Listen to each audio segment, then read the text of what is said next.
উচতাই জোল খাব বিচাৰিছে নেকি মন্ত্ৰী হিমন্তই এনআৰসি কেন্দ্ৰ কৰি অশান্তি বিয়পোৱাৰ চেষ্টা নেকি মন্ত্ৰীজনৰ অপ্ৰিয় হলেও এনে প্ৰশ্নই এতিয়া উত্থাপন হৈছে শেহতীয়াকৈ নাগৰিকত্ব সংশোধনী বিধেয়ক সন্দৰ্ভত সাংবাদিকৰ প্ৰশ্নত মন্ত্ৰী হিমন্তই দিয়া উত্তৰে সৃষ্টি কৰিছে এনে প্ৰশ্নৰ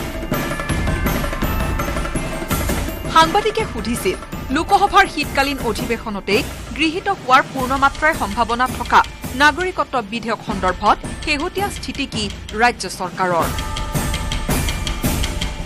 নাগৰিকত্ব সংশোধনী বিধেয়কৰ প্ৰসংগ গুৰুত্বহীন কৰি মন্ত্ৰী হিমন্তৰ উত্তৰ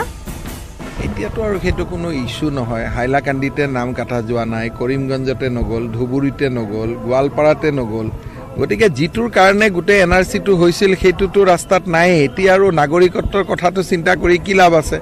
আসল যিটোৰ কাৰণে ঘূৰি আছো সেইটোৱেতো হোৱা নাই হাতত লগা নাই শুনিলে সকলো কথা বাদ মন্ত্ৰী হিমন্ত বিশ্ব শৰ্মাৰ মতে সকলোৰে হেনু টাৰ্গেট হ'ব লাগে কেনেকৈ হাইলাকান্দিত নাম কটাব পাৰি এনআৰচিৰ পৰা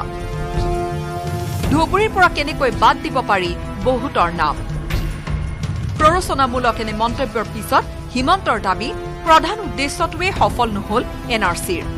নাগৰিকত্বটো ইস্যু কৰি লাভ নাই কেনেকৈ হাইলাকান্দিত নাম কাটা যাব পাৰে কেনেকৈ ধুবুৰীত কাটা যাব পাৰে কেনেকৈ গোৱালপাৰাত কাটা যাব পাৰে সীমান্তৱৰ্তী জিলাবিলাকত সেইটোহে আমাৰ টাৰ্গেট হ'ব লাগে